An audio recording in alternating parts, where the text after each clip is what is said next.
మేము వెళ్ళే దారిలో ఇలా ప్రతి స్తంభానికి గోవిందనామాలు ఉంటాయన్నమాట. మాకు బోర్ కొట్టి చదువుకుంటూ ఆంజనేయ స్వామి టెంపుల్ దగ్గరికి వచ్చేసాము.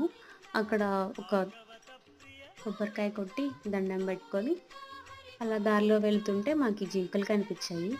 దగ్గరికి వెళ్దామని చూసాం, కానీ మమ్మల్ని చూసి వెళ్ళిపోయాయన్నమాట. మళ్ళీ మాకు ఒక ఉడత కనిపించింది. ఏదో కొత్త రకం ఉడతలాగా ఉంది. మీకు ఎవరికైనా తెలిస్తే కమెంట్ చేయండి. మేము వెళ్ళే దారిలో రోడ్ తగులుతుందనమాట. అంటే పైనుంచి కిందకి వచ్చే వెహికల్స్ ఈ రోడ్లోనే వెళ్తుంటాయి. అలా మోకాలు పర్వతం దగ్గరికి వచ్చేసాము. మేము కూడా ఎక్కుతామని ట్రై చేసాము.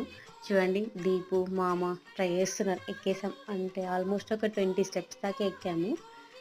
అక్కడ ఒక 10 మినిట్స్ రెస్ట్ తీసుకొని ఫైనల్లీ ఇంకా 50 స్టెప్స్ అనమాట వచ్చేసాము. ఆల్మోస్ట్ ఇదిగోండి వచ్చేసాము. మా స్టెప్స్ అన్నీ అయిపోయినాయి. ఇక్కడ కూడా కొబ్బరికాయ కొట్టుకొని దండం పెట్టుకొని దర్శనంకి వెళ్ళిపోయామన్నమాట.